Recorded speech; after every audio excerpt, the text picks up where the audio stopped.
యుద్ధోపకరణాలు అనే దాని గురించి పోయిన వారం పాఠం చెప్పాను. యుద్ధోపకరణాలు అంటే ఏమని చెప్పాను?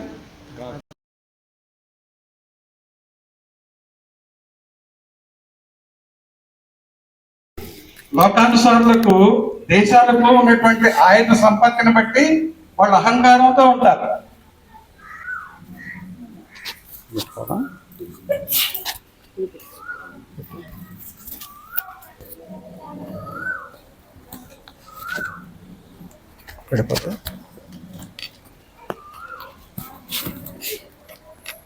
Thank you. యుద్ధోపకరణాలు, warfare weapons, divine power to destroy the strong holds. దైవికమైనటువంటి శక్తి, దేవునిలో ఉన్నటువంటి బలము, ఎటువంటి దాన్నైనా సరే కోల్చగలిగినటువంటి శక్తి దేవునిలో ఉంది, దేవుని వాక్యంలో ఉంది. ఆ విధంగా దేవుడు పొందుపరిచాడు. కనుక అందులో ఒక భాగంగా ఈ యుద్ధోపకరణాల గురించి ఒక శక్తివంతమైనటువంటి ఆయుధము ప్రార్థన అనేది పోయిన వారం నేను మీకు చెప్పాను. మరి ఎంతమందికి అది అర్థమైందో నాకైతే తెలియదు. కానీ అందులో ఉన్నటువంటి శక్తిని మనం ఆస్వాదించాలంటే వాక్యాన్ని ఆస్వాదించాలి. వాక్యాన్ని ఆస్వాదించాలంటే ఇక్కడ ఉండాలి. ఇక్కడ ఉండాలంటే ఏకాగ్రత కలిగి ఉండాలి. ఇక్కడ ఉన్నటువంటి వాళ్ళందరూ ఇక్కడ ఉంటారు, కానీ అందరూ ఇక్కడ ఉండరు. అర్థమైందా నేను చెప్పేది? ఇక్కడ ఉన్నటువంటి వాళ్ళందరూ ఇక్కడ ఉంటారు, కానీ అందరూ ఇక్కడ ఉండరు. అంటే దాన్ని బట్టి మనిషిలో ఇద్దరు ఉన్నారనే కదా అర్థం. భౌతికంగా కనపడేటువంటి వ్యక్తి, అంతర్లీనంగా ఉన్నటువంటి వ్యక్తి. ఆ వ్యక్తి కనపడరు, ఎవరు చూడలేరు కూడా, కానీ ఆ వ్యక్తి నిజమైనటువంటి వ్యక్తి. కనుక ఆ వ్యక్తి భౌతికంగా మనం ఇక్కడ ఉన్నాము, కానీ లోపల ఉన్నటువంటి అంతరంగ పురుషుడు ఇక్కడే ఉన్నాడా లేదా అనేది మనకు తెలుసు. నన్ను చూసేటువంటి మీకు తెలియదు, మిమ్మల్ని చూసేటువంటి నాకు తెలియదు, కానీ మనందరి గురించి ఎవరికి తెలుసు? దేవునికి తెలుసు. కనుక ఆ ప్రార్థనలో ఉన్నటువంటి శక్తివంతమైనటువంటి దేవుడు చేసేటువంటి కార్యాలు మనం ఆస్వాదించాలంటే మనం ఏ విధంగా ఉండాలి అనేది ఈ యుద్ధోపకరణాల్లో అపోస్తలుడైన పౌలు ఆయా సంఘాలకు వివరిస్తూ ఉన్నాడు. పోయినసారి కొరింథీయులకు రాసినటువంటి 2వ పత్రికలో 10వ అధ్యాయము 3-4 వచనాల్లో తీసుకున్నటువంటి అంశం ఇది. ఏమని రాసి ఉంటుంది అక్కడ? మా యుద్ధోపకరణములు శరీర సంబంధమైనవి కావు గాని దేవుని ఎదుట దుర్గములను పడద్రోయజాలనంత బలము గలవైనవి. దయచేసి వాక్యం చెప్పేటప్పుడు ఎవరైనా, నేను కానీ ఇంకొకరు ఎవరైనా సరే, మీరు తెచ్చినటువంటి గ్రంథాలు, మీరు తెచ్చినటువంటి దేవుని గ్రంథాలు ఓపెన్ చేసి చూడండి. సేవకుడు చెప్పేటువంటి విషయాలు గ్రంథములు అలా ఉన్నాయో లేవో అనేది పరిశీలన చేయాలి. మీరు తెచ్చినటువంటి గ్రంథాలు, మీరు కలిగి ఉన్నటువంటి గ్రంథాలు చూసి పరిశీలన చేయవలసిందిగా ప్రేమపూర్వకంగా తెలియజేస్తున్నాను. ఇక్కడ శరీరానుసారులైనటువంటి వాళ్లకు ఉన్నటువంటి ఆయుధాలు, ఇప్పుడు ఉదాహరణగా మనం చెప్పుకుంటే ఇజ్రాయేలు ఇరాన్ మీద, ఇరాన్ ఇజ్రాయేల్ మీద యుద్ధం చేస్తున్నారండి. అలాగే రష్యా ఉక్రెయిన్ మీద, ఉక్రెయిన్ మీద రష్యా. ఇది కొంతకాలం నుండి నడుస్తూ ఉంది యుద్ధం. ఆగిపోయిందా? ఆగల. కారణం ఏంటి? అనేకమైనటువంటి కారణాలు వాళ్ళకు ఉండొచ్చు, చెప్పొచ్చు, కానీ యుద్ధం అయితే ఆగల. ఆ యుద్ధంలో వాళ్ళు ఉపయోగించినటువంటి ఆయుధాలు ఏంటి? లోక సంబంధమైనవి, శరీర సంబంధమైనవి, మనుషులు తయారు చేసినటువంటివి, మనుషులు రూపొందించినటువంటివి. ఆ ఆయుధాలతో దేశాలని పాడు చేస్తున్నారు, దేశ సంపదని పాడు చేస్తున్నారు, భూభాగాల్ని పాడు చేస్తున్నారు. ఏది? మనిషి సృష్టించినటువంటి ఆయుధ సంపత్తితో, ఆయుధాలతో మానవుడు సృష్టించినటువంటి సామ్రాజ్యాలని, దేశాలను, నగరాలను మొత్తాన్ని ఏం చేస్తున్నారు? పాడు చేసేస్తున్నారు. అంటే మానవుడు వినాశనానికి మానవుడే కారకుడు అవుతున్నాడు. కానీ దేవుని యొక్క యుద్ధోపకరణాలు అలాంటివి కావు. శరీర సంబంధమైనటువంటి యుద్ధోపకరణాలు శరీరానుసారులు తయారు చేస్తారు, అవి శరీరాల మీదే ఉపయోగిస్తారు.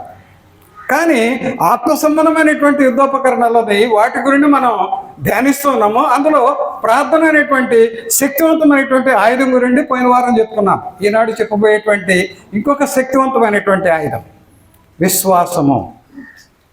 మీ అందరికీ చాలా ప్రతి విషయంలో, ప్రతి ప్రార్థనలోనూ వాడేటువంటి పదము విశ్వాసము. ఆ విశ్వాసము అనేది ఎంత శక్తివంతమైనటువంటి ఆయుధముగా తన బిడ్డలైనటువంటి ఆత్మ సంబంధులకి తండ్రి అయినటువంటి దేవుడు ఇచ్చాడో దానిలో ఉన్నటువంటి పరిపూర్ణమైనటువంటి శక్తిని మనం ఆస్వాదించలేకపోతున్నాము. కారణం ఏంటంటే ఆ పరిపూర్ణమైనటువంటి విశ్వాసంలో మనం నిలకడగా లేము, ఎదగటం లేదు. ఒకటి నిలకడగా లేము, రెండోది ఎదగటం లేదు. కనుకనే ఆ పరిపూర్ణమైనటువంటి విశ్వాసంలో ఉన్నటువంటి దేవుడు చేసేటువంటి శక్తివంతమైనటువంటి కార్యాలను మనం ఆస్వాదించలేకపోతున్నాము. కుటుంబం ఆస్వాదించలేకపోతుంది, సంఘం ఆస్వాదించలేకపోతుంది. సంఘం ఎక్కడి నుండి వస్తుంది? కుటుంబమే కదా, కుటుంబ వ్యవస్థే కదా సంఘము. ఒక కుటుంబంలో 4 కుటుంబాలు 5 కుటుంబాలు కలిస్తేనే కదా సంఘం. కుటుంబంలో ఎట్టి విధమైనటువంటి విధానము పద్ధతులు ఉంటాయో అవి ఆటోమేటిక్గా దే ఆర్ క్యారీ. ఎక్కడికి క్యారీ అవుతాయి? సంఘంలో క్యారీ అవుతాయి. కుటుంబంలో ఎటువంటి పరిస్థితులు ఉంటాయో, కుటుంబంలో ఎటువంటి విధానం ఉంటుందో సంఘంలో కూడా అదే విధానం ఉంటుంది. భయభక్తులు ఉంటాయా కుటుంబంలో? సంఘంలో అదే భయభక్తులతో ఉంటారు. కలతలు గొడవలు ఉంటాయా? సంఘంలోకి వచ్చేస్తాయి అవన్నీ. కనుక చాలా జాగ్రత్తగా దైవికమైనటువంటి విషయంలో మనం ఉండాలి. మనము చేసేటువంటి ప్రార్థనకు ఫలితం రాకపోవటానికి కారణం కూడా ఈ విశ్వాసం అనేటువంటి ఈ ప్రాముఖ్యమైనటువంటి అంశంలో మనం తెలుసుకోబోతున్నాం. ఎందుకు మన ప్రార్థనకు జవాబు రావటం లేదు? అనుకున్న స్థాయిలో మనం ఎందుకు ముందుకెళ్ళలేకపోతున్నాము? అనుకున్నటువంటి స్థాయిలో కుటుంబాలు ఆత్మీయంగా ఎందుకు అభివృద్ధి చెందలేకపోతున్నాయి? సంఘం ఎందుకు అభివృద్ధి చెందలేకపోతుంది? వ్యక్తిగతంగా మన పరిశుద్ధతను, ఆ విశ్వాసాన్ని మేము కాపాడుకోలేకపోవటానికి కారణం ఏంటి? ఇవన్నీ కూడా ఈ పాఠంలో బహుశా రావచ్చు అని నేను అనుకుంటున్నాను. చూద్దాం. కొరింథీయులకు రాసినటువంటి 2వ పత్రిక 10వ అధ్యాయము 3-4 వచనాల్లో పౌలు గారు చెప్పారు కదా. ఏమని చెప్పారు? మా యుద్ధోపకరణాలు శరీర సంబంధమైనవి కావు, కానీ దేవుని ఎదుట దుర్గములను పడద్రోయజాలనంత బలము గలవై ఉన్నవి అని అంటాడు. ఇందులో నేను ఆ పౌలు గారు కొరింథీ సంఘానికి రాసినటువంటి ఆ సందర్భంలో ఆయన వాడినటువంటి యుద్ధోపకరణాల గురించి ఒక 4 గురించి చెప్పాను మీకు. 1 ఏమిటది? ప్రార్థన. 2 విశ్వాసము. 3 దేవుని వాక్యము. 4 the power of holy spirit. ఇవే కాదు, ఇంకా ఉన్నాయి. ఆ విషయాన్ని ఎఫెసీ సంఘానికి రాస్తూ అందులో కొన్ని విషయాలు పౌలు గారు రాశారు. దయచేసి మీ బైబిల్ను తెరిచి చూడండి. బైబిల్ తెచ్చినటువంటి వాళ్ళు, ఉన్నటువంటి వాళ్ళు అంటే కలిగి ఉన్నటువంటి వాళ్ళు, తెచ్చినటువంటి వాళ్ళు, ఈ రెండిటికి వేరువేరు అర్థాలు ఉన్నాయి. చెప్పేదా? బైబిల్ తీసుకుని వచ్చేస్తాం సంకలో పెట్టుకొని. వచ్చిన తర్వాత తీయము, ఓపెన్ చేయము, అసలు బైబిల్ తీయం. అది బైబిల్ తెచ్చేటువంటి వాళ్ళు, కలిగి ఉన్నటువంటి వాళ్ళు. బైబిల్ కలిగి ఉన్నటువంటి వారు అంటే దేవుని వాక్యాన్ని గౌరవించేటువంటి వారు, దేవుని వాక్యానికి లోబడేటువంటి వారు, దేవుని గ్రంథంలో సేవకుడు చెప్పేటువంటి విషయాలు అలా ఉన్నాయో లేవో పరిశీలన చేసేటువంటి వాళ్ళు దేవుని గ్రంథం కలిగి ఉన్నటువంటి వాళ్ళు. ది డిఫరెన్స్ బిట్వీన్ కలిగి ఉండటము, తేవటము. కనుక మీరు కలిగి ఉంటే దేవుని గ్రంథము దయచేసి తీయండి. ఎఫెసీయులకు రాసినటువంటి పత్రిక దయచేసి తీయండి. 6వ అధ్యాయం. మీకు తెలిసినటువంటి విషయాలే. ఎవరు చెప్పినా సరే, ఇక్కడ నిలబడి ఎవరు చెప్పినా దేవుని గ్రంథంలో పాత నిబంధన నుండి ప్రకటన గ్రంథం వరకు జరిగినటువంటి విషయాలే చెబుతూ వస్తారు. ఒక సామెత ఉంది కదా లోకంలో, పాడిందే పాటరా పాసిపడ్ల దాసుడా. అది లోక సామెత. కానీ గ్రంథంలో క్రొత్తదనం అనేది ఏమి ఉండదు. కానీ క్రొత్తదనం అనేది మనలో నుండి బయలుదేరాలి. నూతనత్వం అనేది దేవుని వాక్యం వినేటప్పుడు మనలో అది మార్పు రావాలి. మన హృదయంలో రావాలి, మన మనసులో రావాలి, మన తలంపుల్లో రావాలి, మన యాటిట్యూడ్లో రావాలి, మన నడవడికలో రావాలి. నడవడిక అంటే జీవించటము అనే దానిలో రావాలి. దేవుడు కోరుకుంటున్నది అది. ఇక్కడ ఎఫెసీయులకు రాస్తూ 6వ అధ్యాయం చూడండి. 6వ అధ్యాయము 10వ వచనం నుండి నేను చదువుతున్నాను. నేను చదివేది అలాగ ఉన్నాయో లేవో దయచేసి మీకు కలిగినటువంటి గ్రంథాల్లో చూడండి. తుదకు ప్రభు యొక్క మహాశక్తిని బట్టి ఆయన యందు బలవంతులైనడి మీరు అపవాది తంత్రములను ఎదిరించుటకు శక్తిమంతులగినట్లు దేవుడిచ్చు సర్వాంగ కవచమును ధరించుకొనుడి. ఏలైనగా మనము పోరాడునది శరీరులతో కాదు కానీ ప్రధానులతోనూ అధికారులతోనూ ప్రస్తుత అంధకార సంబంధులకు లోకనాథులతోనూ ఆకాశ మండలమందున్న దురాత్మల సమూహముతోనూ పోరాడుచున్నాము. అందుచేతను మీరు ఆపద్దినమందు వారిని ఎదిరించుటకును సమస్తమును నెరవేర్చిన వారై నిలబడుటకును శక్తిమంతులగునట్లు దేవుడిచ్చు సర్వాంగ కవచమును ధరించుకొనుడి. ఏలైనగా మీ నడుమునకు సత్యమును దట్టి కట్టుకొని నీతి అను మయమెరుపు తొడుక్కొని పాదములకు సమాధాన సువార్తలనైన సిద్ధ మనసును జోడు తొడుక్కొని నిలువబడుడి. ఇవన్నీ గాక విశ్వాసమును డాలు పట్టుకొనుడి. దానితో మీరు దుష్టుని అగ్ని బాణములన్నిటినీ ఆర్పుటకు శక్తిమంతులగుదురు. మరియు రక్షణ అయిన శిరస్త్రాణమును దేవుని వాక్యమును ఆత్మకటకమును ధరించుకొనుడి. ఆత్మ వలన ప్రతి సమయమునందును ప్రతి విధమైన ప్రార్థన విజ్ఞాపనలు చేయుచు ఆ విషయమై సమస్త పరిశుద్ధుల నిమిత్తమును పూర్ణమైన పట్టుదలతో విజ్ఞాపనము చేయుచు మెలకువగా ఉండుడి.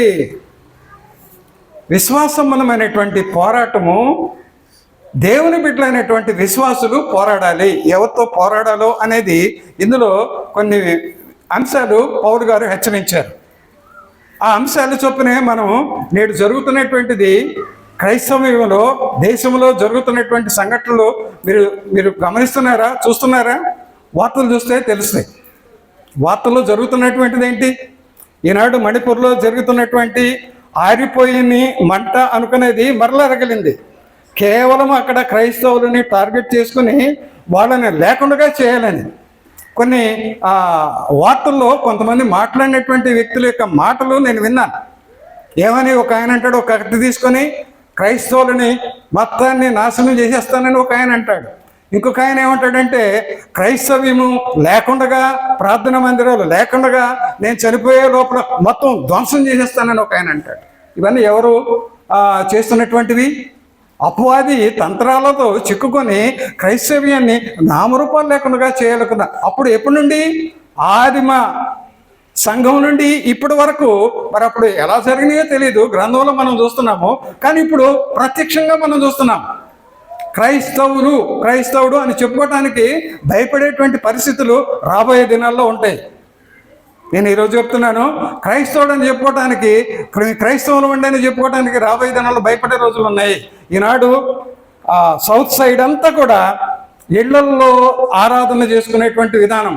ఇళ్లలో ఆరాధన చేసుకుంటున్నప్పటికీ అక్కడ జరుగుతున్నటువంటిది ఏంటంటే, మీరు మత ప్రచారం చేస్తున్నారండి, తీసుకెళ్ళి అరెస్ట్ చేసి జైల్లో వేసి బెయిల్ రాకుండా కూడా చేస్తున్నారు. అంత దారుణమైనటువంటి క్రైసిస్లో క్రైస్తవ్యం ఉంది. మనకు అర్థం కావటం లేదు. మనం వస్తున్నాము, వెళుతున్నాము, తింటున్నాము, తిరుగుతున్నాము అనే ఆ ఆలోచన భ్రమలోనే మనం ఉంటున్నాం. కానీ జరిగేటువంటి పరిస్థితుల మీద అవగాహన మనకు లేదు కనుకనే యుద్ధోపకరణాలను మనం సరిగా వినియోగించలేకపోతున్నాము. ఆ యుద్ధోపకరణాలు అనేటువంటి ప్రార్థన, దానిలో ఉన్నటువంటి శక్తివంతమైనటువంటి కార్యాలు, విశ్వాసము ద్వారా దేవుడు చేసేటువంటి శక్తివంతమైన బలమైనటువంటి కార్యాలు మనం తెలుసుకోవాలి. తెలుసుకున్నప్పుడు ఈ విశ్వాసము ద్వారా దేవుడు ఇంత శక్తివంతమైనటువంటి కార్యాలు మనలో జరిగిస్తాడా, మన కుటుంబాల్లో జరిగిస్తాడా, మన వ్యక్తిగతమైనటువంటి విషయాల్లో జరిగిస్తాడా, ఆయన ప్రమేయం అంతగా ఉంటుందా, ఆయన జోక్యం అంతగా చేసుకుంటాడా, ఆయన మన ఎడలో చూపించేటువంటి ప్రేమ, దయ, కరుణ, జాలి అంత స్థాయిలో ఉంటుందా అనే ఆలోచన మనకు వస్తుంది. విశ్వాసం గురించి చూద్దాం. విశ్వాసం అంటే ఏంటి? విశ్వాసము అంటే ఏమిటి? ఇంగ్లీష్లో చెప్పద్దు, ఫెయిత్ అని. విశ్వాసం అంటే ఫెయిత్ అండి అని అంటారు. ఇంగ్లీష్లో చెప్పదు. అసలు విశ్వాసం అంటే ఏంటి? What's the Bible reference? Bible ఏం చెప్తుంది విశ్వాసం గురించి? మనమేమనుకుంటున్నాము? అట్టి విశ్వాసము మనం కలిగి ఉంటున్నామా? అసలు విశ్వాసం అంటే ఏంటో మనకు ముందు తెలియాలి కదా. మీకు తెలియదని కాదు, కొన్ని విషయాలు మీకు చెప్పాలని ఆశపడుతున్నా. అంటే విశ్వాసం ద్వారా దేవుడు చేసినటువంటి శక్తివంతమైనటువంటి కార్యాల గురించి మనం తెలుసుకోవాలంటే అసలు విశ్వాసం అనే దానికి డెఫినేషన్ మనం తెలుసుకోవాలి. దాని యొక్క పరిపూర్ణమైనటువంటి ఇమిడి ఉన్నటువంటి అర్థం మనం తెలుసుకోవాలి. విశ్వాసం అంటే ఏంటో వినపట్టల్లా, నాకు చెవుడు ఉంది. నేను మాట్లాడేది గట్టిగా మాట్లాడదు, నాకు చెవుడు ఉంది, నాకు వినపడదు. విశ్వాసం అంటే ఏమిటి? What is the faith? కనబడని దాన్ని విశ్వాసం అన్నది నిరీక్షింపబడు వాటి యొక్క నిజస్వరూపము. అదృశ్యమైనవి ఉన్నవనుటకు రుజువులై ఉన్నవి. మీలో దేవుడిని ఎవరిని చూసారా? యేసుప్రభుని చూసారా? కనపట్టలేదు. మీరు చాలామంది నాకు యేసుప్రభు కనపడ్డాడు, తెల్లని వస్త్రాలు వేసుకొని నిలబడి ఆజానుబాహుల్లాగా ఉన్నాడు, మెరిచిపోతున్నాయి, దగదగా మెరిచిపోతున్నాయి, నాతో మాట్లాడాడు, నువ్వు అక్కడికి వెళ్ళు, నువ్వు ఎక్కడికి వెళ్ళు, వాళ్ళకి సువార్త చెప్పు, ఈ కుటుంబాన్ని చాలామంది చెప్తున్నారు కదా. మీకు ఎప్పుడు కనపడలేదా? ఆయన దృష్టిడా? దేవుడు దృష్టిడా అంటే దేవుడు కనపడేటువంటి వాడా, కనపడనటువంటి వాడా? కనపడడు. దేవుడు కనపడడు. కానీ యేసుప్రభు కనపడుతున్నాడు అని చెప్పి, యేసుప్రభు ఈ లోకంలో మానవ శరీరంగా వచ్చి జన్మించి జీవించి చూపించి వెళ్ళిపోయాడు ఆయన. ఆ తర్వాత ఆయన ఎవరికైనా కనపడ్డట్టుగా ఉందంటే పౌలు, అయ్యా లాస్ట్లో నేను చూశాను, అందరికీ కడపట కాలం ముందు పుట్టినా నాకు కనపడ్డాడు అనండి. ఆ తర్వాత ఎవరు కనపడ్డాడు? ఆయన గ్రంథంలో లేదు, కానీ ఆయన చూసాము, ఆయన మాట్లాడాడు అని చెప్పుకుంటూ ఉంటారు. Is it faith? అది విశ్వాసమా? విశ్వాసానికి సంబంధించిందా? అది కాదో అవునో దేవుని గ్రంథంలో మనం రిఫర్ చేద్దాం. నేను చెప్పే మాటలు కాదు కదా, దేవుని గ్రంథంలో రిఫర్ చేద్దాం. అసలు విశ్వాసం అంటే ఏంటది? నిరీక్షింపబడు వాటి యొక్క నిజస్వరూపము. మనం ప్రార్థన చేస్తాం కదా, పాటలు పాడుతున్నాం కదా, ప్రార్థన పాటల ఈ రెండిటి అర్థం ఒకటే. The attitude is same. అంటే ప్రార్థన పాటలు ఒకే వైఖరిని తెలియజేస్తాయి. నువ్వు పాటల్లో ఏ విధంగా అయితే దేవుని స్తుతిస్తావో, పాటల్లో ఏ విధంగా అయితే దేవుని అడుగుతావో, ప్రార్థనలో కూడా అదే అడుగుతావు, అదే చేస్తావు. పాటలు ప్రార్థన వేరు కాదు. కనుక మనం పాటలు పాడేటప్పుడు ఆత్మతో సత్యముతో పాడాలి. ఓకే, ఇక్కడ విశ్వాసం అన్నది నిరీక్షింపబడు వాటి యొక్క నిజస్వరూపము. దేవుడు ఉన్నాడు అని నమ్మటమే విశ్వాసము. ఎందుకంటే ఆయన నేను చూడలేను, కనపడ్డా. ఓకే, ఆ విశ్వాసం అనేది, ఆ విశ్వాసము ద్వారా మనుషుడు ఏ విధంగా జీవిస్తాడు? విశ్వాసం మూలముగా జీవించేటువంటి వాడు ఎవరు? విశ్వాసం అనేది నిరీక్షింపబడు వాటి యొక్క నిజస్వరూపం. అంటే ఇంట్రడక్షన్ చెప్తున్నా, ఇంక పాఠంలోకి వెళ్ళలేదు. విశ్వాసం అనేది నిరీక్షింపబడు వాటి యొక్క నిజస్వరూపం అయితే, ఆ విశ్వాసం మూలముగా జీవించేటువంటి వాళ్ళు ఎవరు? అవతలు మాట్లాడుతున్నారా? ఎవరు చెప్తున్నారు కావాలని అనుకుంటున్నాను. విశ్వాసము మూలముగా జీవించే వాళ్ళు ఎవరు? రోమీయులకు రాసినటువంటి పత్రిక 1వ అధ్యాయము 17వ వచనము. ఇదే మాటని ఇంకొక కొన్ని చోట్ల కూడా ఉంది. హబక్కూకు మూలము 2వ అధ్యాయం 4వ వచనము. గలతీయులకు రాసిన పత్రిక 3వ అధ్యాయం 11వ వచనము. మీరు ఒకటి తీస్తే చాలు. హెబ్రీయులకు రాసిన పత్రిక 10వ అధ్యాయం 38వ వచనంలో ఇదే మాటను రాసుకుంటూ వచ్చారు. అంటే హబక్కూకు అంటే పాత నిబంధన కాలంలో ఉన్నటువంటి వ్యక్తి రాసినటువంటి దాన్నే క్రొత్త నిబంధన కాలంలో కూడా దాన్ని ధృవీకరిస్తూ నీతిమంతుడు విశ్వాసం మూలముగా జీవించును అని రాశారు. భేదాభిప్రాయం ఎక్కడా లేదు, తేడా ఎక్కడా రాదు. బైబిల్లో ఉన్నటువంటి భక్తులు వాళ్ళ జీవితాలు, వాళ్ళు రాసినటువంటి రచనల్లో వాళ్ళు ఏమైతే రాశారో, ఏమైతే చెప్పదలుచుకున్నారో అదే విధానాన్ని క్రీస్తు ప్రభు తర్వాత కొత్త నిబంధనలో వాళ్ళు కూడా అదే విధానం చెప్పుకుంటూ వచ్చారు. విశ్వాసానికి మూలమేంటి? ఏ విధంగా విశ్వాసవంతమైనటువంటి వ్యక్తి జీవిస్తాడంటే, నీతివంతమైనటువంటి జీవితం కలిగినటువంటి వ్యక్తి విశ్వాసం మూలముగా జీవించును. ఆ నీతివంతమైనటువంటి జీవిత విధానం మనలో ఉందా? మనలో ఉంటే విశ్వాసం మూలముగా మనం జీవిస్తున్నామా? దేవుని వాక్యము నేను చెప్పడం కాదు, నేను పరీక్ష చేసుకుని నాకు నేను బోధించుకుంటూ, నాకు నేను హెచ్చరించుకుంటూ అదే మాటలను మీకు కూడా తెలియజేస్తూ ఉంటాను. కారణం ఏంటంటే, వాక్యం ద్వారా మనం ఒకరి విశ్వాసమును ఒకరు పెంపొందించుకోవాలి, ఒకరి రక్షణను ఒకరము అభివృద్ధి చేసుకుంటూ ఉండాలి. దేవుని యొక్క ముఖ్య ఉద్దేశం అదే. కనుక నీతిమంతుడు విశ్వాస మూలముగా జీవించును. ఫిలిప్పీయులకు రాసిన పత్రిక ఆ నీతివంతమైనటువంటి జీవితం విశ్వాసంతో సరిపోతుందా? ఒక నీతివంతమైనటువంటి జీవితం విశ్వాసంతో కొనసాగిస్తే సరిపోతుందా? ఆ విశ్వాసము ఏ విధంగా ఉంటుంది? ఏ విధంగా ఉంటుంది? ఫిలిప్పీలకు రాస్తూ అపోస్తలుడైన పౌలు విశ్వాసం అనేది ఒంటరిగా ఉండదు. మీరు యాకోబు రాసినటువంటి పత్రికలోకి వెళ్ళకండి. యాకోబు రాసిన పత్రికలో ఏమంటాడు? విశ్వాసము క్రియలతో కూడా కార్యసాధకం చేస్తుంది. అక్కడ దాకా వెళ్ళొద్దు. నేనే ఫిలిప్పీలకు రాసినటువంటి పత్రికలో ఉన్నటువంటి ఒక ప్రాముఖ్యమైనటువంటి దేవుని యొక్క ఉద్దేశాన్ని మీకు తెలియజేయాలని ఆశపడుతున్నా. చూడండి, ఫిలిప్పీలకు రాసిన పత్రిక 1వ అధ్యాయము 30వ వచనం. ఫిలిప్పీలకు రాసిన పత్రిక 1వ అధ్యాయం 30వ వచనంలో, క్రీస్తు యేసునందు విశ్వాసం ఉంచుట మాత్రమే కాదు. విశ్వాసం అంటే నేను నమ్మానండి, నాకంటే ఆయన ప్రభు అంటే నాకు గొప్ప విశ్వాసం అండి, దేవుని కార్యాలంటే నాకు విశ్వాసం అండి. ఆ విశ్వాసము ఒంటిగా ఉంటే పనికిరాదు.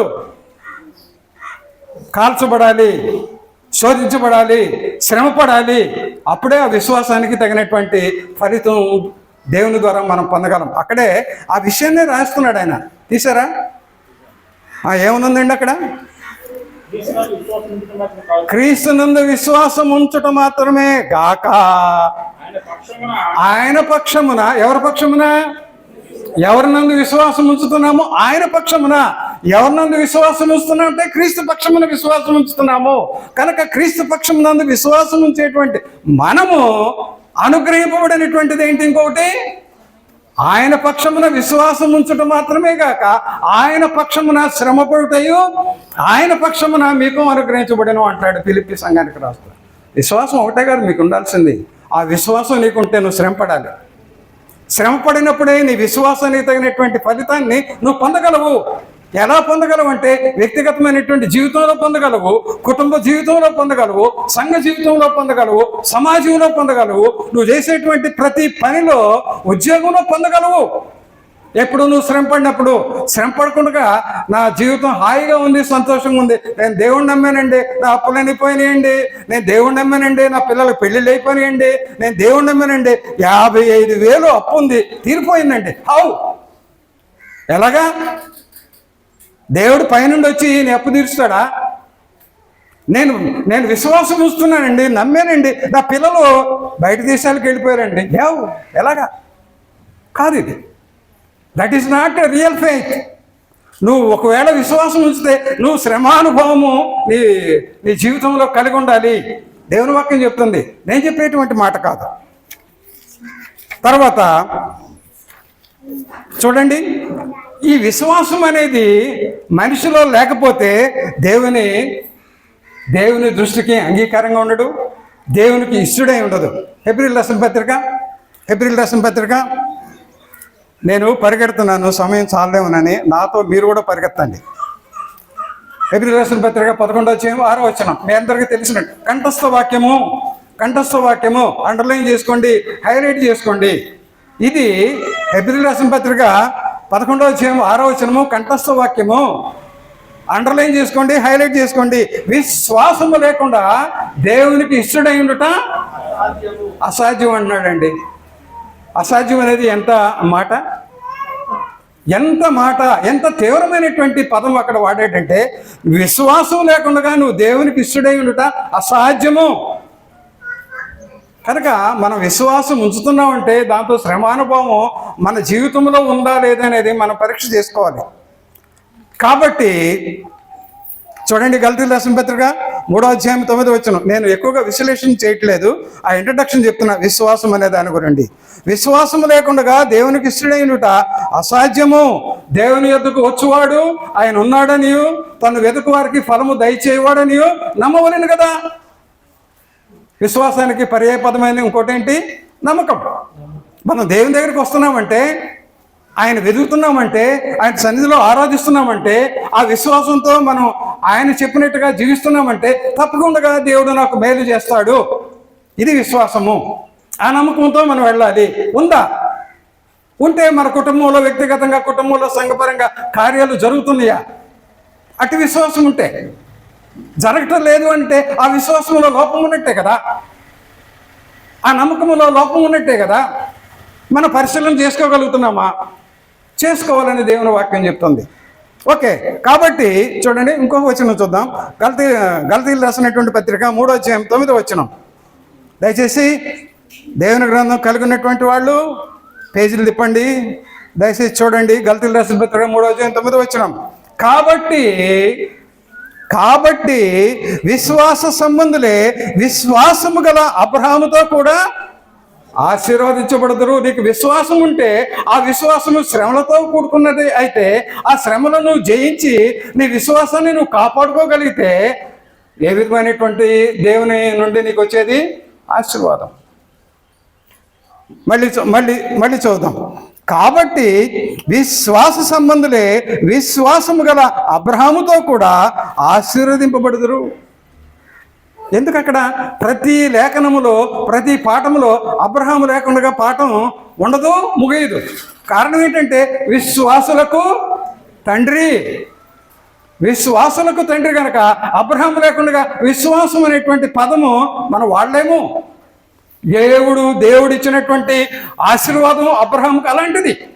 మరి మనకు అటువంటి ఆశీర్వాదం ఉందా?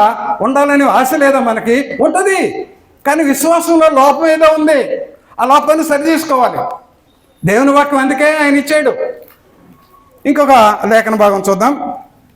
ఈ విశ్వాసం అందరికి ఉందా? విశ్వాసం అందరికి ఉందా?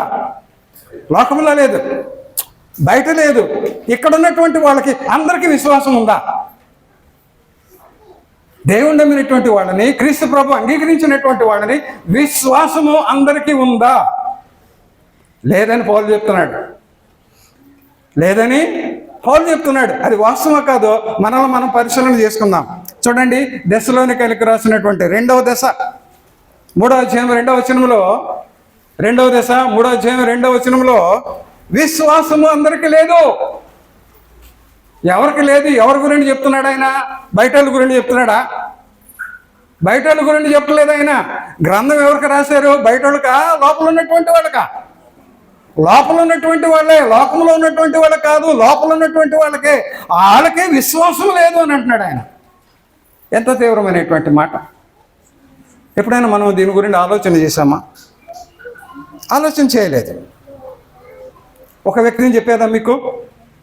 యోధా ఇస్కరియోతు. ప్రభుతో ఉన్నాడా? ప్రభుతో తిన్నాడా? ప్రభుతో నిద్రించాడా? ప్రభుతో కూడా నడిచాడా? విశ్వాస అవిశ్వాస? దొంగ రాబరతను ఎవరు? యోధా ఇస్కరియోతు. యోధా దొంగ. అతని దగ్గర ఉన్నటువంటి డబ్బు సంచిని, దానిలో ఉన్నటువంటి డబ్బును వాడుకుంటూ అది చాలక చివరికి ప్రభునే అమ్మేసేటువంటి దుర్భరమైనటువంటి స్థితికి యోధా ఇస్కరియోతు వెళ్ళాడు. కారణము విశ్వాసం లేదు. ప్రభుతో తిరిగాడు, ప్రభుతో సంచరించాడు, ఆయన చేసిన గొప్ప గొప్ప అద్భుత కార్యాలు చూశాడు, అన్నీ ఆస్వాదించాడు, విశ్వసించలేదు దేవుని కుమారుడని. కనుకనే ఏమైపోయాడు? ప్రభు నమ్మటానికి సిద్ధపడ్డాడు. చివరికి ఏమైపోయాడు? తప్పు చేశానని తెలుసుకున్నాడు, కానీ క్షమించడానికి, క్షమాపణ పొందటానికి, క్షమాపణ అడగడానికి ఆయన పాదాల చెంతకు రాలేదు. ఏమైపోయాడు? ఉరేసుకు చనిపోయాడు.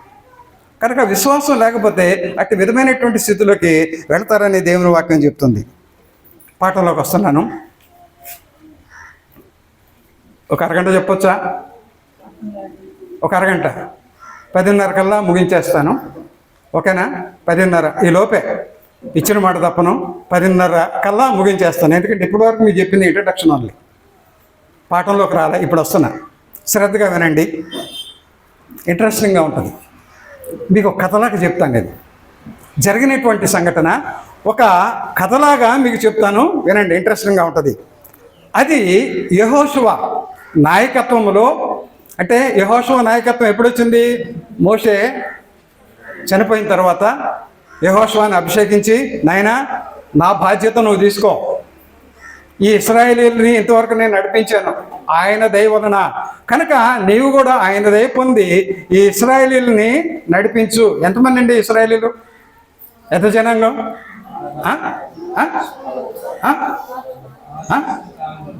6 లక్షల? 20 సంవత్సరాలు పైబడినటువంటి వాళ్ళు కాల్బలం 6 లక్షలు. మరి ఆడవాళ్ళు ఇక్కడ పురుషులైనా ఉంది? ఈ పురుషులను లెక్క పెడితే ఎలాగ మీరు? మరి ఆడ పిల్లలు 20 సంవత్సరాలు లోపున్నటువంటి వాళ్ళు ఎంతమంది? ఎన్ని లక్షలు? ఒకే ఒక వ్యక్తి నడిపించాడు. ఎవరు ఆయన? మోషే. మోషే మాటకు ఎవరన్నా జవదాటారా? జవదాటినటువంటి ఆ అన్న అక్క ఎవరు? అహరోను, మిరియాము. ఏమయ్యారు వాళ్ళు? ఒక నాయకత్వాన్ని విమర్శిస్తే, ఒక నాయకత్వాన్ని దోషం చూపిస్తే, ఆ వ్యక్తి దేవుని చేత అభిషేకించబడినటువంటి వ్యక్తిని దూషిస్తే, ద్వేషిస్తే వాళ్ళకి సరైనటువంటి జీవితాలు ఉండవు అని మిరియాము, అహరోను బయటోళ్ళు కాదు, వీళ్ళు సొంతోళ్ళే. అది కాదు కానీ పాఠము ఇక్కడ యెహోషువ నాయకత్వంలో వాగ్దాన దేశంలోకి తండ్రి అయినటువంటి దేవుడు దేవుని నిబంధన ప్రకారము స్వతంత్రించుకోవటానికి యెహోషువ నాయకత్వంలో బయలుదేరి వెళ్తున్నటువంటి రోజులు అవి. ఏ రోజులు? యెహోషువ నాయకత్వంలో తండ్రి అయినటువంటి దేవుడు చేసినటువంటి వాగ్దానాన్ని బట్టి స్వతంత్రించుకోవటానికి బయలుదేరి వెళ్తున్నటువంటి రోజులు ముందుండి నడిపిస్తున్నాడు యెహోషువ నాయకుడుగా. నడిపిస్తూ ఉంటే ఒక్కొక్క వాగ్దాన దేశంలో ఒక్కొక్క భూభాగాన్ని వీళ్ళు స్వాధీనం చేసుకుంటూ వెళ్ళాలి. ఎరుకో యోర్దాను నదిని దాటారు. యోర్దాను నదిని ఎలా దాటారండి? ఎవరికైనా గుర్తుందా? ఎర్ర సముద్రాన్ని ఏ విధంగా అయితే వీళ్ళు దాటారో, యోర్దాను నది దాటిన తర్వాతే ఎరుకో పట్టణాన్ని స్వాధీనం చేసుకోవాలి. యోర్దాను నదిని దాటిన తర్వాత ఎరుకో పట్టణాన్ని, యోర్దాను నది కూడా 6 నెలల మీదే వీళ్ళు నడిచారు. కారణం ఏంటి? విశ్వాసము ద్వారా. ఇక్కడ హెబ్రీయులకు రాసినటువంటి పత్రిక 11వ అధ్యాయము 30వ వచనంలో ఈ మాట రాయబడి ఉంటుంది. హెబ్రీయులకు రాసిన పత్రిక 11వ అధ్యాయం 30వ వచనంలో, విశ్వాసమును బట్టి 7 దినములు ప్రదక్షిణము చేయబడిన తరువాత ఎరికో గోడలు కూలెను. దేని బట్టి? విశ్వాసమును బట్టి. విశ్వాసము ఎంత శక్తివంతమైనటువంటి దేవుడు మనకిచ్చినటువంటి ఆయుధమో, ఆనాడు ఆ ప్రజలు దేవుని కార్యాలను విశ్వాసము ద్వారా ఏ విధంగా స్వతంత్రించుకున్నారో, ఏ విధంగా రాజ్యాలను జయించి భూభాగాన్ని స్వాధీనం చేసుకున్నారో, దేవుడిచ్చినటువంటి వాగ్దాన దేశంలోకి ఎలాగ ప్రవేశించారో దానికి కారణం ఏంటంటే, ఒకటి ప్రార్థన, రెండోది విశ్వాసము. మనకుందా విశ్వాసము? మనం పాత నిబంధన కాలంలో కానివ్వండి, బైబిల్లో ఆదిమ క్రైస్తవుల గురించి కానివ్వండి, మనం మాట్లాడుకునేటప్పుడు, చర్చించుకునేటప్పుడు దేవుని గ్రంథంలో ఉన్నటువంటి వాక్యాన్ని మనం అప్లై చేసుకోవాలి కదా. మనకు మనం అప్లై చేసుకోవాలి కదా. అప్లై చేసుకున్నప్పుడే కదా దేవుడు సంతోషించేది. ఆ విధంగా మనం దేవునికి ఇష్టలుగా ఉన్నప్పుడే కదా దేవుడు మన పట్ల కార్యాలు చేసేది. వెళుతున్నారండి ఎవరు? ఇశ్రాయేలీలు బయలుదేరి వెళ్తున్నారు యెహోషువ నాయకత్వంలో. ఇక్కడ తండ్రి అయినటువంటి దేవుడు వాళ్ళకి చెప్పింది ఏంటంటే, హెబ్రీయులకు రాసినటువంటి పత్రిక 11వ అధ్యాయము 30వ వచనములో దీనికి మూలం ఎక్కడ ఉంది? యెహోషువ గ్రంథము. దయచేసి మీ గ్రంథాలు ఓపెన్ చేయండి. యెహోషువ గ్రంథము 6వ అధ్యాయము. యెహోషువ గ్రంథము 6వ అధ్యాయము ఎక్కడ ఉంటుంది? ద్వితీయోపదేశకాండం తర్వాతేనా? అక్కడే ఉంటుంది. 6వ అధ్యాయం. 6వ అధ్యాయంలో చూస్తే తండ్రి అయినటువంటి దేవుడు వాడికి ఇచ్చినటువంటి ఆజ్ఞ అనుకోండి, మాట అనుకోండి, శాసనం అనుకోండి, what ever it may be, 7 మార్లు మట్టుకు రోజుకు ఒకసారి మీరు ఈ ఎరుకో పట్టణాన్ని స్వాధీనం చేసుకోవాలి కదా. ఎత్తైనటువంటి గోడలు ఉన్నాయి. ఎత్తైనటువంటి ఆ గోడలు, దాని విశాలం గురించి చెప్పట్లా, టైం చాలదు కనుక.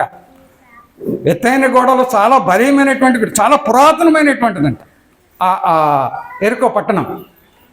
అటువంటి పట్టణమును స్వాధీనం చేసుకోవడానికి అడ్డుగా ఉన్నటువంటి ఏంటి? గోడలు, ఎత్తైనటువంటి ప్రహరీ. వాటిని స్వాధీనం చేసుకోవాలి.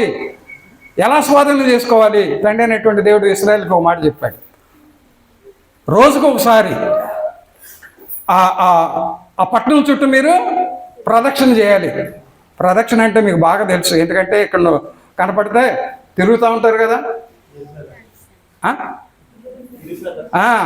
తిరుగుతూ ఉంటారు కదా. చెట్టు చుట్టూ ప్రదక్షిణ చేస్తూ ఉంటారు కదా. రాయి చుట్టూ ప్రదక్షిణ చేస్తూ ఉంటారు కదా. ప్రదక్షిణ అనగానే మనకు బాగా తెలుసు. మనం ఎప్పుడైనా చేసామేంటి?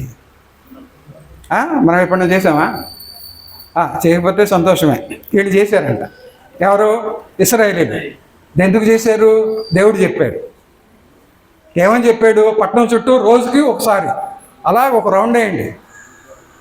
ఒక రౌండ్ వేయండి. స్కూల్లో చదివేటప్పుడు డ్రిల్ మాస్టర్ ఉండేవాడు. ఆలస్యంగా వెళ్తే ఒక రౌండ్ ఏ గ్రౌండ్ అంతా అని అనేవాడు. పనిష్మెంట్ అది. ఒక రౌండ్ ఏ గ్రౌండ్ అంతా. మీకు తెలీదా?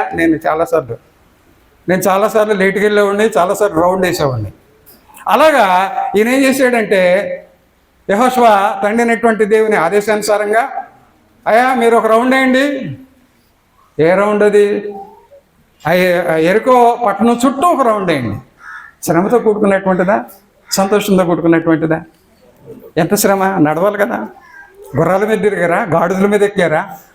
గుర్రాల మీద తిరగలా, గాడిదల మీద ఎక్కలా, నడకే.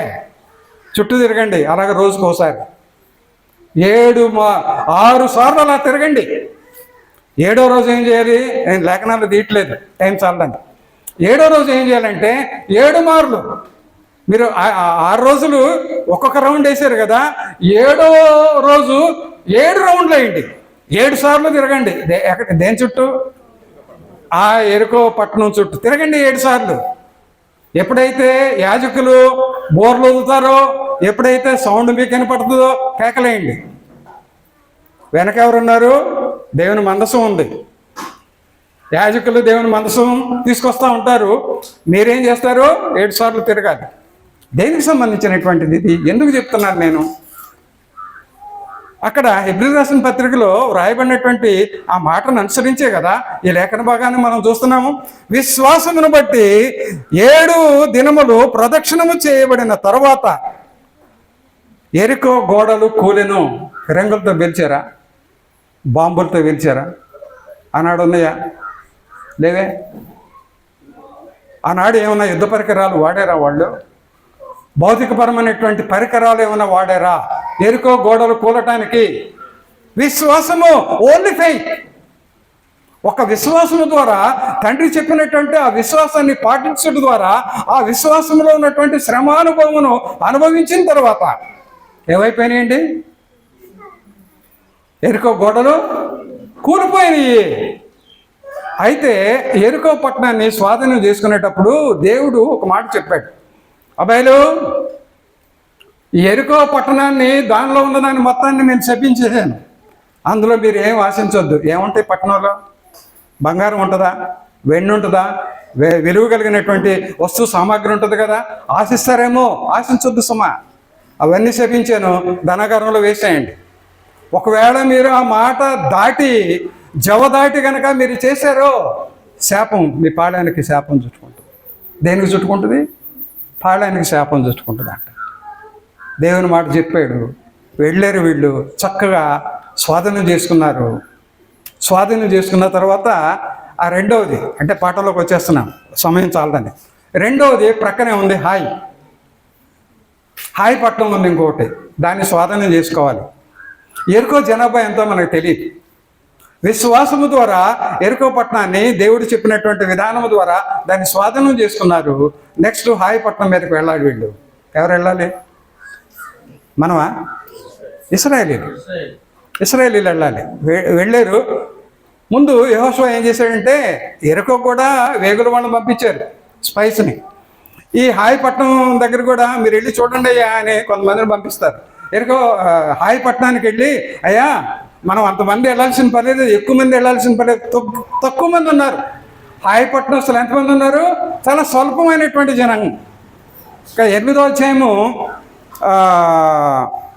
అదే యెహోషువ గ్రంథం 8వ అధ్యాయం 25వ వచనంలో చూస్తే స్త్రీలు పురుషులు ఆ రోజు సంహరించబడినటువంటి వాళ్ళు 12,000 మంది అంట. ఎవరు మిగలలేదంట. అంటే దాన్ని బట్టి మనకేమో అర్థమవుతుంది? 12,000 మందే ఉన్నారు హాయ్ పట్టణస్థులు.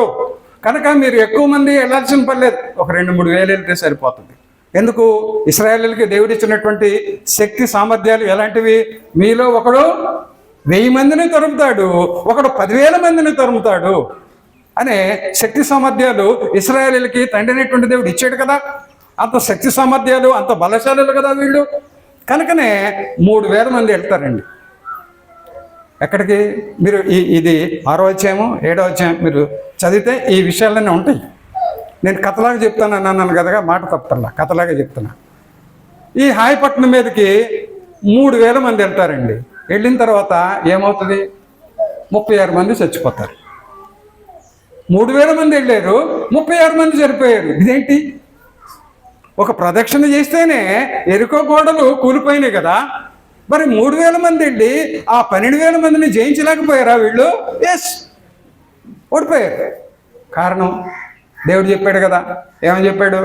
జాగ్రత్త సుమా, అక్కడ ఉన్నదాన్ని మీరు ఆశించొద్దు, అదంతా శపించేసాను నేను, శపితమైనటువంటి దానిలో మీరు కొంచెమైనా తీసుకోకూడదు అని అంటే, వీళ్ళు ఓడిపోయిన తర్వాత కారణము యెహోషువకు అర్థం కాల. జరిగినటువంటి సంఘటన యెహోషువకు తెలియదు కదా, ఏం జరిగిందో అనేది. వచ్చేసి దేవుని సన్నిధిలో ఇక్కడ 6వ అధ్యాయము 7వ అధ్యాయంలో 6 నుండి 10 వచనాల వరకు చూస్తే, బట్టలు దించేసుకొని బూడిద నెత్తి మీద వేసుకొని, అయ్యా మమ్మల్ని ఎందుకు ఆ దేశంలో నుండి, ఐగుప్తు దేశంలో నుండి తీసుకొచ్చావు? వీళ్ళ చేతుల్లో చావటానిక? ఇదంతా ఆ అన్ని జనులు విన్నప్పుడు ఎంత అవమానకరంగా ఉంటుంది నీ నామానికి, మాకెంత వేదనకరంగా ఉంటుంది, ఎందుకయ్యా ఈ పని చేసావని ఏడుస్తూ ఉంటాడు. తెలియదు కదా యెహోషువకి జరిగిన సంగతి. అప్పుడు దేవుడు జవాబు ఇస్తాడు, ఎందుకయ్యా యెహోషువలే పైకిలే, ఎందుకు ఏడుస్తావు? నేను చెప్పాను కదా ముందే, అతిక్రమించొద్దని. అతిక్రమించారు. ఒక వ్యక్తి చేసినటువంటి తప్పు, ఒక వ్యక్తి చేసినటువంటి పాపము తనకి, తన కుటుంబానికి, పాళానికి ఏమైంది? శాపంగా మారిపోయింది. తనకి, తన కుటుంబానికి, పాళానికి శాపంగా మారిపోయింది. ఈ విషయము పౌలు ఒక మాట, అది చదివేటప్పుడు నాకు పౌలు రాసినటువంటి మాట ఒకటి గుర్తొచ్చింది. చూడండి, కొరింథీయులకు రాసినటువంటి మొదటి పత్రిక 5వ అధ్యాయము, కొరింథీయులకు రాసినటువంటి మొదటి పత్రిక 5వ అధ్యాయము 6వ వచనంలో ఒక మాట రాస్తాడు, పులిసిన పిండి కొంచెమైనను ముద్దంతయు పులిచాను.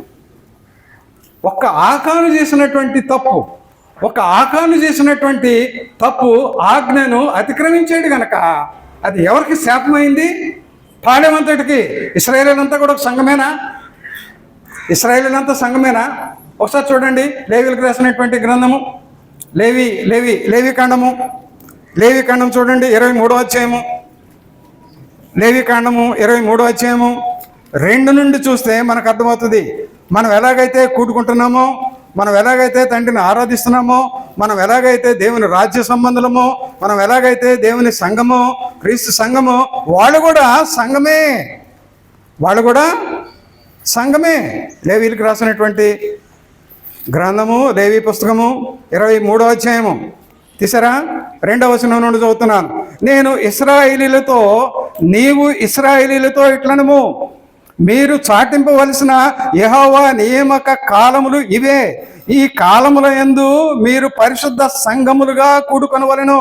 నా నియామక కాలములు ఇవే. 6 దినములు పని చేయవలెను, వారము 7వ దినము విశ్రాంతి దినము, అది పరిశుద్ధ సంఘపు దినము. తండ్రినటువంటి దేవునిలో ఈ వాళ్ళకి ఇచ్చినటువంటి ఆజ్ఞను ఆయన మనసులో ఉందేమో, మీరు 6 రోజులు ఎరుకో గోడల చుట్టూ తిరగండి, 7వ రోజు 7 మార్లు తిరగండి అని చెప్పడానికి కారణం ఇదేమో, నాకైతే తెలియదు. అందులో మీరు ఏ పని చేయకూడదు, అది పరిశుద్ధ సంఘపు దినము. 8వ వచనం వరకు మీరు చదువుకుంటే ఆ విషయాలు రాసి ఉంటుంది. సంఘమేనా? ఒక ఆకాను చేసినటువంటి తప్పు, ఒక ఆకాను చేసినటువంటి ఆజ్ఞాతక్రమము ఏమైంది? ఇశ్రాయేలీలు ఓడిపోవటానికి కారణమైంది. అనేక మంది ఇశ్రాయేలీల గురించి వీళ్ళేంటి, వీళ్ళ బలం ఏంటి, ఈ బలశాలం ఏంటి, 12,000 ఉన్నటువంటి సైన్యం దగ్గరికి లక్షలాది మంది ఉన్నటువంటి ఇశ్రాయేలీలు వెళ్ళి ఓడిపోయారు, 36 మంది చనిపోయారు. ఎంత అవమానకరము, ఎంత బాధకరము. ఆ బాధనే, ఆ అవమానాన్ని, ఆ వేదననే తండ్రి అయినటువంటి దేవుని సన్నిధిలో యెహోషువ చెప్పినప్పుడు, తండ్రి అయినటువంటి దేవుడు, నువ్వు బాధపడొద్దు, ఆ పాపాన్ని ఏం చేయాలి? తొలగించాలి. ఆ పాపాన్ని తొలగించాలి, తీసేయాలి. ఒక ఆకాను చేసినటువంటి పొరపాటు కుటుంబానికి కూడా తెలిసి ఉండదేమో. కుటుంబానికి చెప్పి చేశాడా ఏమో, రాయబడలేదు. ఒక ఆకాను చేసినటువంటి పాపాన్ని ఎవరు అనుభవించారు? అటు ఇశ్రాయేలీలందరూ ఆ బాధను అనుభవించారు, ఇటు కుటుంబం అంతా కూడా ఆ కోరలో ఏం చేశారు? ఆయన్ని రాళ్ళేసి కుప్పగా పెట్టి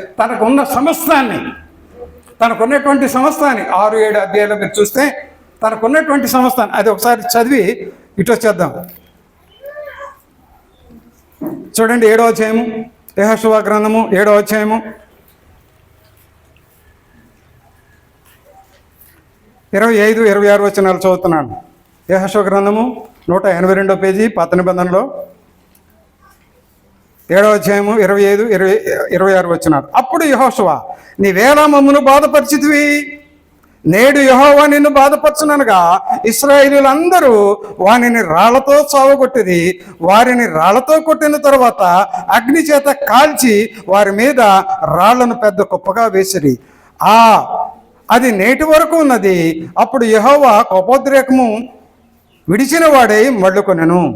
అందుచేత నేటి వరకు ఆ చోటికి ఆకోరు లోయ. ఆ పైన చదివితే ఆకాను కుటుంబ సభ్యులను కలిగి ఉన్న మొత్తాన్ని తీసుకొచ్చేసేస్తారు. ఆజ్ఞాత క్రమం ఎంత పాపమో తెలుసండి. చాలా మన కార్యాలు ఏం జరగవు, మనం అనుకున్నది ఏం జరగదు. నువ్వెంత ప్రార్థన చేసినా, నీకు విశ్వాసం లేకపోతే, శ్రమానుభవం పొందకపోతే, నువ్వెంత ప్రార్థన చేసినా కార్యాలు జరగవు. ఆజ్ఞాతి క్రమము అంతా దేవునికి మనకు అడ్డుగోడగా నిలిచిపోతుంది. కనుక చాలా జాగ్రత్తగా ఉండాలి. విశ్వాసముతో జయించాల్సినటువంటి హాయిపట్నాన్ని కూడా ఏమైంది, ఒక వ్యక్తి చేసినటువంటి తప్పు శాపముగా పరిగణించింది. దేవుడు చెప్పలేదా ముందు? దేవుడు చెప్పాడు, ఒకని పాపము అనేకులకు శ్రమల పాలన చేసింది. ఆకాను చేసినటువంటి పాపము ఇశ్రాయేలీయులందరికీ చుట్టుకుంది. అది ఎప్పుడైతే దాన్ని తొలగించాడో యెహోషువ, అప్పుడు మరలా ఏం చేశారు, హాయిపట్నాన్ని స్వాధీనం చేసుకున్నారు. కనుక విశ్వాసం అనేది చాలా శక్తివంతమైనటువంటి ఆయుధము. ఇంకంతేనా? హెబ్రీయులకు రాసినటువంటి పత్రిక 11వ అధ్యాయంలో 33 నుండి 34 వరకు చూస్తే, విశ్వాసము ద్వారా వాళ్ళు రాజ్యాలను జయించారు, విశ్వాసము ద్వారా వాళ్ళు సింహాల నోళ్లను మోయించారు, విశ్వాసము ద్వారా అగ్ని బలమును చల్లార్చారు. తెలీదా? విశ్వాసము ద్వారానేనా? లేకపోతే దేవుడేమన్నా అక్కడ ఆ శద్రకు మేషకు అబేద్నెగోల్ని అగ్నిగంధకాలతో మండే గుండంలో వేసినప్పుడు దేవుడేమన్నా హిమాన్ని కురిపించాడు, అక్కడ మంచును కురిపించాడా, చల్లబరిచాడా? లేదే. కానీ అంత చల్లదనాన్ని వాళ్ళు ఆస్వాదించారు బికాజ్ ఆఫ్ ఫెయిత్. నా దేవుని కోసం విశ్వాసం అంటే ఒక ప్రాముఖ్యమైనటువంటి విషయం చెప్తాను. దేవుని కోసం మరణించడానికి సిద్ధపడేదే విశ్వాసం. వాళ్ళు సిద్ధపడ్డారు. ఎవరు? షడ్రకు మేషకు అబేద్నెగో సిద్ధపడ్డారు. వాళ్ళ విశ్వాసం ఎంత గొప్పది. మరి మనకుందా ఆ విశ్వాసం? క్రీస్తు ప్రభు కోసం హతసాక్షిగా మారాడు కదా పౌలు. మనకుందా ఆ మనసు? మనకుందా ఆ హృదయం? ఆ సిద్ధపాటు మనకుందా? ఉంటే దేవుడు కాపాడుతాడు. వాళ్ళకుంది. షడ్రకు మేషకు అబేద్నెగో ఆ విశ్వాసాన్ని ప్రదర్శించారు, చూపించారు. చావబడ్డారా? బ్రతికించబడ్డారు బికాజ్ ఆఫ్ ఫెయిత్. ఆ విశ్వాసం మనందరిలో దేవుడు చూడాలని కోరుకుంటున్నాడు. దానియేలు ఏం తప్పు చేశాడు? దానియేలు ఏ నేరం చేశాడు? నీతిగా బ్రతకడమేనా? నిజాయితీగా ఉండటమేనా? రాజు సమక్షంలో ఏ రాజుకి ఎటువంటి అన్యాయం జరగకుండా ఉండాలని, రాజుకి రావాల్సినటువంటి అన్నీ కూడా సమృద్ధిగా రావాలని, రాజు దగ్గర ఉన్నటువంటి ఉద్యోగస్తులు అందరూ న్యాయంగా నీతిగా ఉండాలనే కదా దానియేలు చేసింది. అది భరించలేకే కదా అక్రమకారులు, అన్యాయస్తులు, లంచగొండులు ఏం చేశారు? దానియేలు మీద నింద మోపి ఏం చేశారు? సింహాల బోన్లో వేయటానికి రాజుని ప్రేరేపించారు కదా. దానియేలు ఏమన్నాడు రాజుతో? అయ్యా, నేను నీతిమంతుడిని, నేను ఏ తప్పు చేయలేదు, ఏ నేరం చేయలేదు అని అంటే ఒప్పుకున్నారా వాళ్ళు? పక్కన వాళ్ళు ఒప్పుకున్నారా? ఒప్పుకోదా? వేసేసారు కదా సింహాల బోన్లో. సింహాల నోళ్ళు కొట్టలేదా దేవుడు? విశ్వాసము ద్వారానా ఈ కార్యం జరిగింది? విశ్వాసము ద్వారానే. Absolutely faith. కనుక ఆ అట్టి విశ్వాసులుగా మనం ఉండాలని దేవుడు కోరుకుంటున్నాడు. విశ్వాసం ఒక శక్తివంతమైనటువంటి ఆయుధము దేవుడు మనకిచ్చినటువంటిది. ఈనాడు ఇందాక ఎఫెసీయులకు రాసినటువంటి పత్రికలో 6వ అధ్యాయంలో కొన్ని వచనాలు చూసాం కదా. దేనికోసం పోరాడుతున్నారు క్రైస్తవులు అంటే? స్వేచ్ఛ కోసం, స్వతంత్రం కోసం. ఆ స్వతంత్రాన్ని ఇచ్చేటువంటి క్రీస్తు ప్రభువుని ప్రకటించడం కోసము. ఆ స్వేచ్ఛ స్వతంత్రాలు దేని గురించి అంటే పాప బానిసత్వం నుండి విడిపించడానికి. అయ్యా, మీరు యేసు ప్రభువునందు విశ్వాసం ఉంచండి. అనే కదా ప్రకటిస్తున్నటువంటి దానికే కదా ఈనాడు క్రైస్తవులు హింసించబడుతున్నారు, వేధింపబడుతున్నారు. అట్టి వారి గురించి విశ్వాసముతో మనం ప్రార్థన చేయాలి. అక్కడ రాశాడు ఆయన పౌలు గారు, ఎఫెసీయులకు రాసిన పత్రిక 6వ అధ్యాయం 10 నుండి కిందకు చూస్తే. కనుక విశ్వాసము ద్వారా రాజ్యాలను జయించారు, విశ్వాసము ద్వారా అగ్ని బలాన్ని చల్లార్చగలిగారు, విశ్వాసము ద్వారా సింహాల నోళ్ళు కొట్టాడు. పౌలు అంటున్నాడు ఆయన గురించి చెప్తూ, చూడండి తిమోతికి రాసినటువంటి మొదటి పత్రిక అయిపోయింది, 6వ అధ్యాయం 12వ వచనం. విశ్వాస సంబంధమైన మంచి పోరాడము. ఎందుకు పోరాడాలి? విశ్వాస సంబంధమైన మంచి పోరాటం ఎందుకు పోరాడాలి? మీరు ఎందుకు పోరాడాలి? విశ్వాస సంబంధమైనటువంటి పోరాడాలంట. ఎందుకు? నిత్య జీవం చేపట్టడానికి. దేనికి? ఈ లోకంలో సిరి సంపదలో పొందడానికి కాదు, ఈ లోకంలో అష్టైశ్వర్యాలతో బ్రతకడానికి కాదు. విశ్వాస సంబంధమైన మంచి పోరాటం దేనికి అంటే ఈ లోకంలో ఏ లోటు లేకుండా బ్రతకడానికి కాదు, ఈ లోక యాత్ర ముగించిన తర్వాత నిత్య జీవంలోకి ప్రవేశించడానికి విశ్వాస సంబంధమైనటువంటి పోరాడము అంటాడు తిమోతికి రాస్తూ. అదే 2వ పత్రికలో ఇంకొక మాట రాస్తున్నాడు ఆయన, 4వ అధ్యాయం 7వ వచనంలో. తిమోతికి రాసిన ఆ 2వ పత్రిక 4వ అధ్యాయం 7వ వచనం. మంచి పోరాటము పోరాడి తిని, నా పరుగు కడముట్టించి తిని, విశ్వాసమును కాపాడుకుంటుంది. ఏమన్నాడు? మంచి పోరాటం పోరాడాను. ఎప్పటి వరకు? అంటిల్ డెత్, చనిపోయేంత వరకు మంచి పోరాటం పోరాడాను. ఏం కాపాడుకున్నాడంటే ఈయన విశ్వాసాన్ని కాపాడుకున్నాడు. ఇట్ ఈస్ ఏంటంటే మ్యాచ్లెస్, ప్రైస్లెస్, అమూల్యమైనటువంటిది, విలువ కట్టలేనటువంటిది. క్రీస్తు ప్రభువు రక్తము ఏ విధంగా అయితే అమూల్యమైనదో ఆయన ద్వారా మనకు కలిగినటువంటి విశ్వాసం కూడా అట్టి అమూల్యమైనదే. ఒక వాక్యం చెప్పి నేను ముగిస్తాను. ఇంతవరకు విశ్వాసము ద్వారా దేవుడు చేసినటువంటి కార్యాలు, గొప్ప కార్యాలు చాలా ఉన్నాయి, చెప్పలేదు. ఒకే ఒక అంశం చెప్పాను మీకు, ఎరికో గోడల గురించి. దానికి సంబంధించినటువంటి లేఖన భాగాలు చెప్పుకుంటూ వచ్చాను. ఆఖరిగా ఒక మాట, కొరింథీయులకు రాసినటువంటి 2వ పత్రిక 13వ అధ్యాయము 5వ వచనం. ఎవరన్నా ఒకళ్ళు చదవండి. నేను ఒకటి చదువుతాను, తర్వాత మీరు ఒకటి చదవండి. ఏమన్నట్టు అక్కడ? మీరు విశ్వాసము గలవారన్నారో లేదో మిమ్మల్ని మీరు శోధించుకోవాలంట. మీకు విశ్వాసం ఉందా? నిన్ను నువ్వు శోధించుకో. నీకు విశ్వాసం ఉందా? నిన్ను నువ్వు పరీక్షించుకో. ఎక్కడ పరీక్షించుకోవాలంటే దేవుని వాక్యం పెట్టుకో. ముందు దేవుని బిడ్డలను చూడు, వాళ్ళు జీవించినటువంటి విధానం చూడు. నీకుందా విశ్వాసము? శోధించుకో, పరీక్షించుకో. తర్వాత ఏమన్నాడండి? ఎంత మాట మాట్లాడాడు ఆయన. మీరు భ్రష్టులు కాని ఎడలా క్రీస్తు మీలో ఉన్నాడని మీకే తెలీదా అంటాడు.